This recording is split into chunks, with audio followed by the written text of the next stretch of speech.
Science!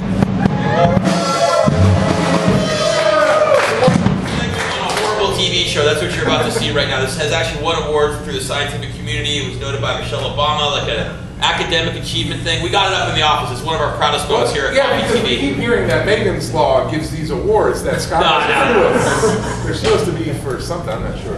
Anyway, we're real proud. Doctor. Yes. Tonight's movie, Track the Moon Beast. If a piece of meteorite really gets lodged in your brain, will it change the way you behave? So the answer might be yes, actually. So it turns out if you have a piece of metal or a piece of meteorite pass through your head, it actually could change how you behave. Probably the most famous case in neurobiology. So 1848, a guy named Phineas Gage is working on putting gunpowder into a hole. So he's got this thing called a tamping iron. Tamping iron is about 4 feet long, weighs 13 pounds, about an inch and a half wide. So he too quickly takes that iron, sticks it on the gunpowder blows up, blasts this thing up to his left cheek, blasts out the top of his head, goes right through his brain. Okay? Jesus! And in fact, that picture you're seeing, picture 1 there, is actually his real skull. It's at Harvard Medical School right now. So when it blasted through his head, by the way, it landed 50 feet behind him, which is crazy. I know, right? You get all this teeth. I know, yeah.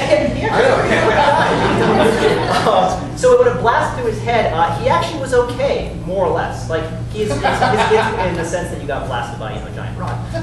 Hey-o. So when it went through his head, it only took out one part of his brain. It took out his front left cortex. And so the front left cortex actually controls a very specific behavior. It controls the ability to control your emotions and to plan long term. So what was interesting about this guy is before this accident, he was like the foreman, right? He was the guy that was in control because he knew how to organize people. After this accident, he was exactly the same, except he had absolutely no self-control because the part of his brain that was for self-control was literally on that post 50 feet beyond him. Right? So within, again, this is crazy, within 6 months, he got fired, which seems a little harsh when the company had him blast, went through his head. Simpler times. So, yeah, right. So it blasted through his skull. We're going to go to the very last picture. This is actually a picture, we'll put it up eventually, of Phineas Gage. He actually spent the rest of his life, that's the thing that went through his head, by the way. He spent the rest of his life exhibiting himself in circuses and freak shows. And they actually just found this picture in 2008. It's the only known picture of Phineas Gage. So it actually, again, it went through his head, controlled his behavior. What happened to his eye? His eye actually came popping out when the rod went through his head. This is a really gross show. Yeah. That's science, man! Science!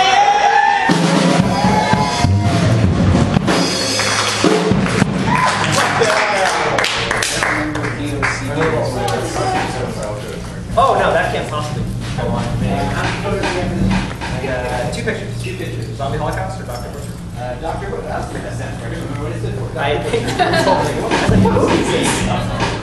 probably labeled zombie. Dr. Butcher. Dr. General. Something zombie. Yeah, Butcher. The Butcher was Dr. Sombrero. Sombrero. Dr. Sombrero. Dr. Butcher. Obrero.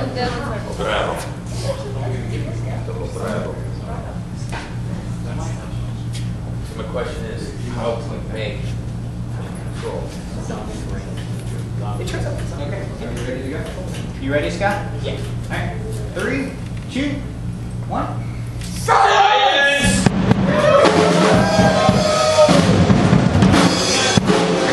He's a real doctor, he's a real scientist. He actually teaches people at a school that we can't name anymore, but it's a local college. He's shaping the minds of the youth every day. He's diddling their minds with science. Exactly. So tonight's movie, The Butcher, Dr. Abrera, he's in control of all these zombies. Is it possible to manipulate and control and create zombie brains? So yes, actually, zombie brains get created in nature all the time. So first picture we'll show you. So one of the more famous cases is there's a virus that likes to infect gypsy moth caterpillars. And so normally what these caterpillars do is they feed in the trees at night and they hide during the day in the grass. What this does is it makes these caterpillars think they're always hungry. So during the day they crawl up and they get up in the trees and they can be eaten by birds. But here's what else happens. When they get up in the trees, the virus keeps going. It infects all their cells. All their cells are infected with millions and millions of viruses. And eventually, the caterpillar just dissolves. And when it dissolves, it starts raining down more viruses and more dead caterpillar parts on other caterpillars. Circle of life, it's like the Lion King, circle of life. It's like circle of death. Circle of death, yeah. So it keeps doing this. And so literally, now the question that comes in right now is, holy shit, I mean, can I say No. The question is, I believe that is the correct scientific term. Well, I don't know if you can get, but so you're probably worried, wait, what if I walk in the woods? Am I going to get infected by dripping caterpillars, right? Yes. The answer is no. So this particular kind of virus, it's called a baculovirus, only infects caterpillars and other So these caterpillars are living through the zombie apocalypse. Yeah, they're probably the only thing. But they're not going to cause the zombie apocalypse, at least not humans. So says the proud, smug American scientist. Things will be fine. Don't worry. Things are under control. Thanks, Scott. You're welcome. Science!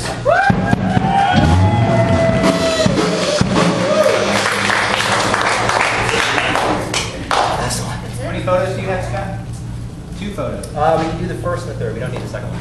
Apparently there's 3 photos. You can niche pick 2 as well. Will you pop up the...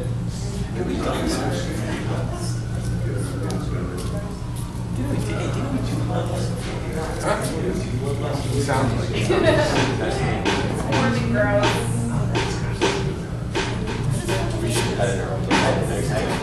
Yeah, is that one? Was that one? Yeah, that's the first one. Is there a chance to make it Skip that one. We don't have the third one. That's lead out. What's the third one? Third one is it's a whole guy being homeless. Can you just talk about it? Yeah, I'll talk about it. I'll just skip which one. Okay. Alright, we're ready. Stand by. Get a little closer, girls. Okay. Well, hello. You're much closer now. Just like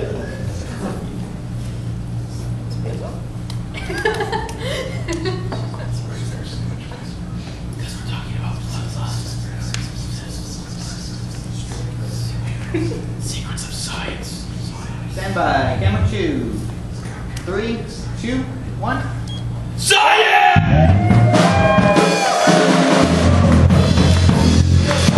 Scott Fights, everybody. Tonight's movie, Bloodlust.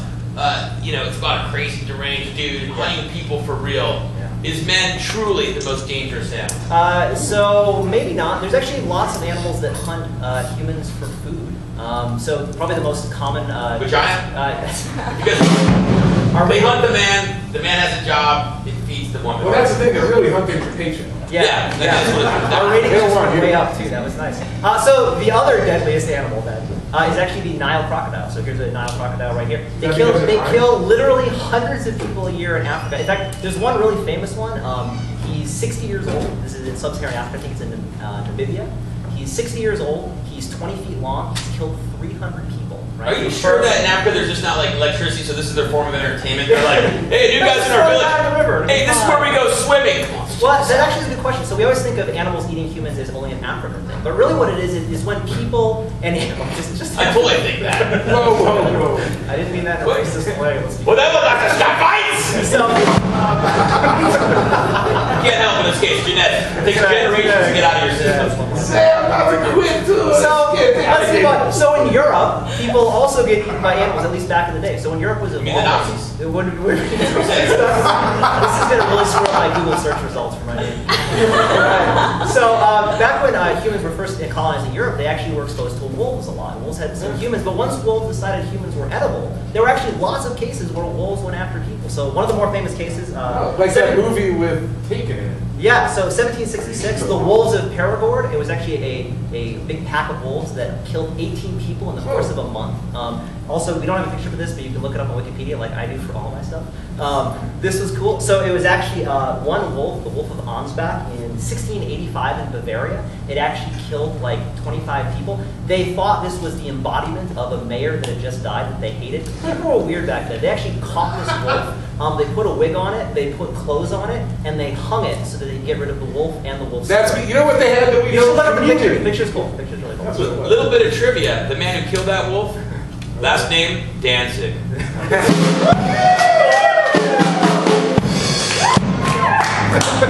That's fucking science right there.